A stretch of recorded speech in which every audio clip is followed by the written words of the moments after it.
beloved, Boss Mike, Cervera. Dating presidential spokesman Harry Roque. Ayan, tulad niyan, yung paghahamon, mga kababayan. Sinagot na ho eh. Hinamon ni dating presidential spokesman Harry Roque si Pangulong Bongbong Marcos na magpa-hair follicle test. Ayan, yung paghahamon nila na magpa-hair follicle test daw. Yan ay para patunayan daw na hindi siya gumagamit ng droga. Ang sagot naman ng palasyo sa Frontline Report ni Maricel Halili. Matapos Thank you naman kay Bagtit na. Siya, Bagtit na. Bagtit ka mata. Di ba? Kabsat, naimbag nga malam. Kay Miss Sopladita. Miss Sopladita. Naimbag nga bigat. Di ba, mga kababayan? Ganito lang ho yan eh. Hamon ng hamon si Roque. Babalik na naman ho tayo. Saan, mga kababayan? Babalik na naman po tayo sa kanyang mga pinagkait noon. Sa pinagkait nila ni Digong noon nang hinihingian po sila ni Trillanes na magpa-drug test. Bakit ngayon hinihingi ni Roque? Tama po ba, mga kababayan? Di ba ni Bartolome? Di ba? Rosie B. Iron Padron, Ram J. Jello. Agnalon Prias. Pinagkait nga ni Roque ito noon eh. Sige, ito hinihingi daw niya. Sige. Hinamon ni dating presidential spokesman Harry Roque si Pangulong Bongbong Marcos na magpa-hair follicle test. Yan ay para patunayan daw na hindi siya gumagamit ng droga. Kita nyo? Sinagot na ho ni Atty. Claire yan. Oy, Roque, nakalimutan mo ba to? Roque, paalala lang namin sa'yo Roque, Si Senator Trillanes na kailan daw po kaya Nananawagan daw po, Roque, noon po itong panahon ni Digong. Nananawagan po si Senator Trillanes noon ng kung kailan daw magpapadrug test si Digong. nawagan po kasi si Senator Trillanes na kailan daw po kaya magpapadrug test ang mga Dutertes? Hindi ko po alam kung anong dapat na response dyan kay Senator Trillanes dahil marami naman talaga siyang sinasabi na hindi ko na nga lang pinapansin. Hindi Ganun din ang Malacanang. Marami kayong sinasabi na hindi na lang ho nila pinapansin. Di ba? Marami kayong sinasabi na hindi ho pinapansin ng Malacanang. na pinapansin ng palasyo. Pero ngayon po, hindi ko po alam kung anong sasabihin sa kanya other than ang presidente po ay halal ng bayan. Kung gusto pong magpa-drug test si presidente, gagawin niya. Pero hindi po para utusan siya ng kahit sino. Kita nyo, mga kababayan? Pinagkait nila noon, mga kababayan eh. Ngayon, eto si Roque, naghahamon pa tong bilat na to eh. Dating presidential spokesman Harry Roque si Pangulong Bongbong Marcos Na? na hair follicle test. Kita nyo, mga kababayan. So, paano naman sasang-ayon at susunod si Pangulong Bongbong Marcos? Halal ng bayan, si Pangulong Bongbong Marcos, wala akong sino man ang pwedeng mag-utos sa kanya kung magpapadrug test siya o hindi. Wala kayong karapatan at hindi uto-uto ang Pangulo. Sa totoo lang, hindi uto-uto. Di po ba, mga kababayan? Di ba? Napakaliwanag. Boy Dacapio, alam mo na. Eto na. Tuloy na natin to. Glenn Kabangbang. Yan ay para patunayan daw na hindi siya gumagamit ng droga. Ang sagot naman ng palasyo sa Frontline Report ni Maricel Halili. matapos ituro sa kamera na siyang mastermind sa pagpapakalat ng tinaguriang Polvoron video. Tingin ko yan na lang yung itinuro ka ni Pebbles na na ikaw ang nagpakalat ng Polvoron videos, yun na lang, doon na lang tayo, Roque. Sagutin mo yung aligasyon sa'yo. Hindi yung kung ano-ano yung pinaparatang mo sa Pangulo. Ikaw ang may issue ngayon.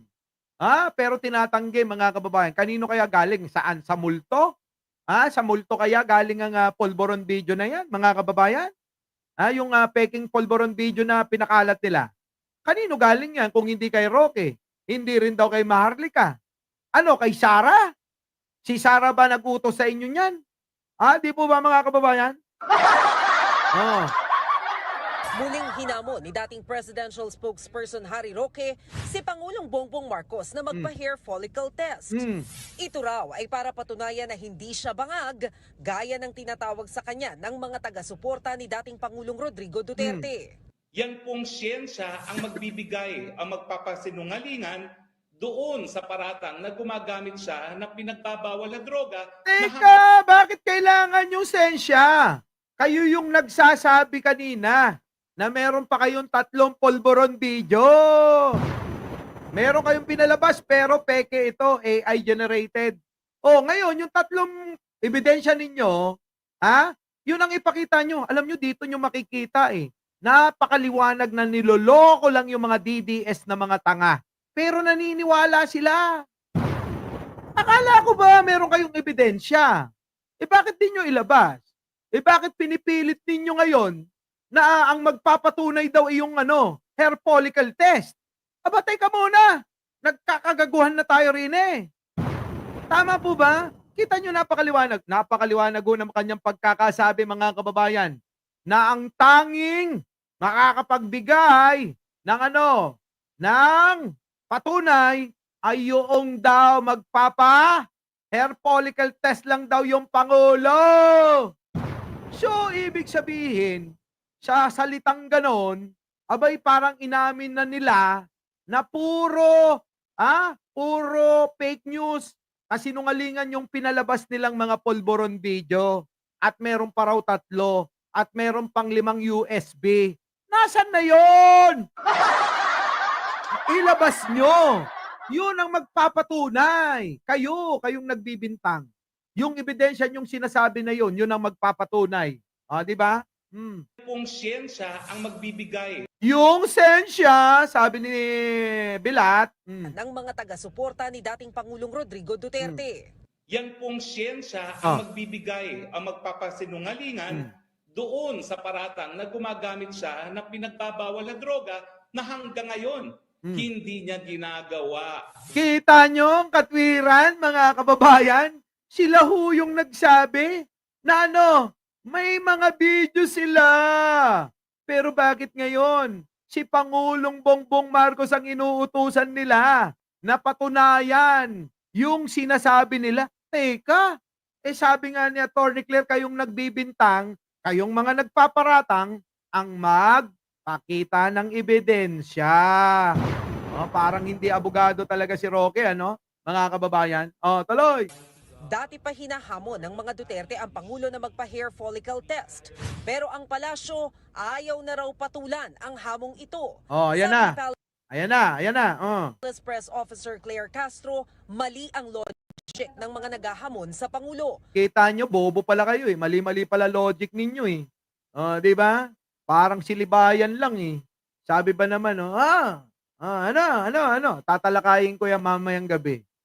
Libayan. Fake news ka, Buti na lang, Libayan. Nakita mo yung comment ng mga followers mo.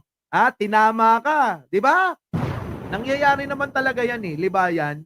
Pero yung pinanggigigilan mo, si Atty. Claire Castro, tapos fake news ka pala, maling-mali ka. Di ba? Mamayang gabi, tatalakayin natin yan. Tuloy. Wala raw sa Pangulo ang bola para patunayang hindi siya nagdodroga. Siyempre, wala naman talaga sa kanyang bola magpatunay. Meron bang ganyang adik, mga kababayan? Abay, napakaraming mga proyekto, nakakapagbayad ng mga utang natin dito. Kayo ho, mga kababayan. Di po ba? Parang ganito lang yan. Tapusin na natin to dito wait lang. Kayo po na nagbibintang, kayong humihingi at nagdidiman sa Pangulo, kayo muna ang magpatunay na mayroon siyang ginagawang mali. Correct. Kapag wala po kayo napatunayan, wala po kayong karapatan humingi sa Pangulo ng anuman demand patungkol sa hair follicle test. Correct. Kita nyo? Ganyan naman talaga mga DDS Our beloved Boss Mike Cervera.